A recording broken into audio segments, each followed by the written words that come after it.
बिस्मिल्लाहिर्रहमानिर्रहीम। अस्सलाम वालेकुम प्यारे दोस्तों। आज की हज़रत अली रज़ी अल्लाह ताला अन्हा के बारे में एक रिवायत है कि आपकी 9 शादियां थीं और अब तलाक भी दे दिया करते थे और एक वक्त एक से ज़ायद बीवियां भी रख लिया करते थे। बाज़ रिवायत से मालूम होता है कि नबी अकरम सल्लल्लाहु अलैहि वसल्लम ने निकाह के वक्त हज़रत अली रज़ी अल्लाह अन्हा से फ़रमाया था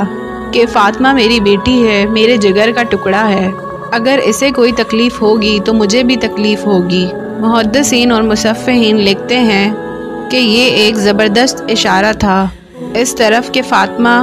रज़ी अल्लाह अन्हा के होते हुए अली दूसरी शादी ना करें। चुनांचा हज़रत अली इस बात पर हमेशा कायम रहे। हालांकि आप कसरत से तलाक दे दिया करते थे, आपकी तबीयत भी जलाली थी, मगर हज़रत फ़ातिमा रज़ी अल्लाह ताला अन्हा को कभी नुकसान नहीं पहुंचाया। जब तक हज़रत फ़ातिमा रज़ी अल्लाह ताला अन्हा ज़िंदा रहीं, आप उनकी खिदमत करते रहे। हज़रत अली अन्हा की औलाद की परवरिश के लिए एक खादिमा और औरत की ज़रूरत थी, इसलिए हज़रत अली रज़ी अल्लाह ताला अन्हा ने दूसरे रिश्ते की तलाश शुरू कर दी। खुदा की कुदरत देखें और कुदरत के फ़ैसले देखें कि जिस औरत की शादी हुई इसका नाम भी फ़ातिमा था। अलबत्ता ये बाद में उम्मुल बनीन के नाम से मशहूर हुई, क्योंकि इनके बदन से हज़रत अली रज़ी अल्लाह ताला अन्हा के 4 बेटे पैदा हुए। इनको बेटों की माँ भी कहा जाता है, मगर ये एक नेक सीरत, सच्ची और पाकीज़ा खातून थी, जिन्होंने पहले दिन ही हज़रत अली रज़ी अल्लाह ताला अन्हा को गुजारिश कर दी थी कि मुझे बच्चों के सामने कभी फ़ातिमा ना कहना, क्योंकि बच्चों को अपनी माँ की याद आएगी। दूसरी बात यह है कि मेरी इस फ़ातिमातुज़ ज़हरा खातून जन्नत रज़ी अल्लाह ताला अन्हा से कोई मुनासबत ही नहीं है। मैं उनके कदमों की खाक के बराबर भी नहीं। वो ऐसी अजीम शान और मिसाली खातून जिन्होंने फरमाया था कि ज़िंदगी में कभी किसी नामहरम की नज़र मुझ पर नहीं पड़े और मेरा जनाजा भी रात के अंधेरों में निकालना, ताकि जनाजे पर भी किसी नामहरम की नज़र ना पड़े। तो ऐसी अजीम खातून के साथ मेरी निस्बत नहीं हो सकती, बल्कि मैं तो खादिमा और कनीज़ बनकर आई हूँ ताकि इनके बच्चों की खिदमत कर सकूँ। फ़ातिमातुज़ ज़हरा रज़ी अल्लाह ताला अन्हा को सबसे बड़ी फ़जीलत ये है कि वो अहले बैत में से थीं और मैं अहले बैत की खातिमा, बल्कि आपके बतन से जब बच्चे पैदा हुए तो ये चारों बेटों की माँ ने हुक्म दिया था कि खातून जन्नत यानी फ़ातिमातुज़ ज़हरा रज़ी अल्लाह ताला अन्हा के बेटे हसन और हुसैन का हमेशा ध्यान करना, इनकी अताअत करना, इनकी किसी बात के सामने बहस ना करना और इनकी जान तुम्हारी जान से ज़्यादा कीमती है। इनके ग़ुलाम बनकर रहना, क्योंकि हम अहले बैत के ग़ुलाम हैं और इनकी खिदमतगार हैं। बस ये चारों सआदतमंद बेटे हमेशा उस हसन हुसैन को इज़्ज़त देते और मुर्तब निगाहों से देखते, कभी भी इनकी खिदमत में कमी आने ना देते। इनमें से जो छोटे बेटे अब्बास बिन अली थे वो सबसे ज़्यादा मोहतात थे और वो ये भी महसूस करते थे कि औलाद में सबसे ज़्यादा मोहब्बत वालिद मोहतरम अली रज़ी अल्लाह ताला अन्हा को अपने 2 बेटों हसन और हुसैन से है, इसलिए वो अपने वालिद की आंखों की ठंडक का खूब ख्याल रखते और इन दोनों शहजादों को पूरा प्रोटोकॉल दिया करते थे। बल्कि मैं आपको और एक दिलचस्प वाक़या सुनाती हूँ। मैदान करबला में जब हज़रत हुसैन रज़ी अल्लाह ताला अन्हा मैदान में पहुँचे तो वहाँ इनके छोटे सौतेले भाई अब्बास बिन अली भी साथ थे। हज़रत अब्बास ने फ़ौरन आकर अपना सीना पेश किया कि अगर कोई तीर हुसैन की तरफ बढ़ेगा तो वो पहले मुझे लगेगा।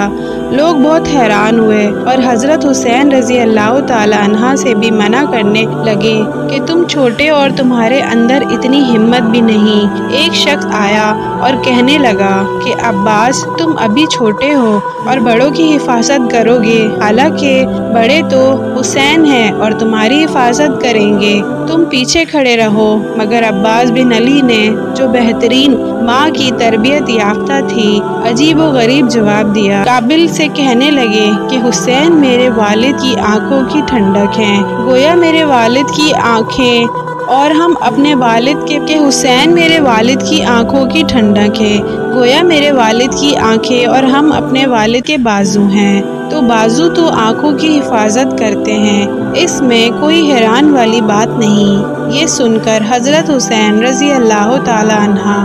اس اخلاص اور جذبے کو دیکھ کر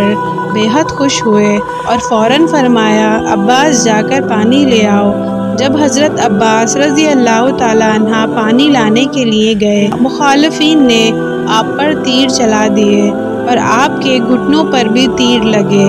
آپ کو شہید کر دیا گیا۔ شہید ہونے سے پہلے جب آپ کو تیر لگے ہوئے تھے اور دونوں بازو بھی زخمی تھے، یا پھر دونوں بازو تلواروں سے مخالفین نے کاٹ دیے تھے، تو اس زخمی حالت میں جب آپ کو حضرت حسین رضی اللہ تعالیٰ عنہ کے پاس لایا گیا تو حضرت حسین رضی اللہ تعالیٰ عنہ کی آنکھوں میں آنسو آ گئے، کیونکہ ابھی کچھ دیر پہلے انہوں نے اپنے جذبات حضرت حسین رضی اللہ تعالیٰ عنہ کے لیے ٹھنڈک پہنچائی تھی، اور اب یہ اس حال میں پیش کیے گئے کہ دونوں گھٹنوں پر تیر لگے ہوئے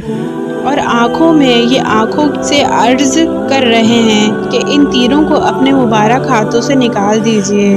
جب حضرت حسین رضی اللہ تعالی عنہ وہ تیر نکالنے لگے تو خوش بخت اور نیک سیرت ماں کے بیٹے حضرت عباس بن علی کہنے لگے کہ آقا میری ماں کو یہ پیغام ضرور پہنچا دیں کہ میں نے ہمیشہ آپ کی خدمت کی ہے اور آج اپنے دونوں ہاتھوں سے معذور ہونے کی وجہ سے آپ کو تکلیف دے کے آپ میرے گھٹنے میں پیوست تیروں کو نکال رہے ہیں، ورنہ اتنی بھی تکلیف آپ کو زندگی میں نہ پہنچنے دیتا۔ یہ تو ایک بیٹے کی داستان تھی، ام البنین کے باقی تینوں بیٹے بھی اس جنگ کربلا یعنی میدان کربلا میں امام حسین رضی اللہ تعالی عنہ پر اپنی جان نچھاور کر گئے اور کبھی بھی اپنی والدہ کی تربیت کو پھیکا نہ پڑنے دیا، اور جب کہ جنگ ختم ہوئی تو اہل بیت کے مقام کو سمجھنے والی اور خود کو کنیز سمجھنے والی عورت ام البنین کو خبر پہنچائی گئی کہ تمہارا بیٹا عباس شہید ہو گیا۔ پھر بتایا گیا کہ جعفر شہید ہو گیا اور تمہارا بیٹا عبداللہ اور عثمان بھی شہید ہو گیا۔ اس عورت نے چیختے ہوئے کہا کہ مجھے صرف یہ بتاؤ کہ یہ میرے یہ سب بیٹے حضرت حسین کی شہادت سے پہلے شہید ہوئے یا بعد میں؟ اس عورت کے جذبات اور احساسات اس طرح تھے گویا اس کا دل پھٹ جائے گا جب اس کو بتایا گیا کہ یہ سب سے پہلے شہید ہوئے اور انہوں نے خوب حفاظت کی اور حضرت حسین رضی اللہ تعالی عنہ ان کے بعد شہید ہوئے۔ تب جا کر اس کی ماں کو سکون ملا جو اہل بیت کے مقام کو سمجھتی تھیں اور اپنے بیٹوں سے زیادہ اہل بیت کی فکر رکھتی تھیں۔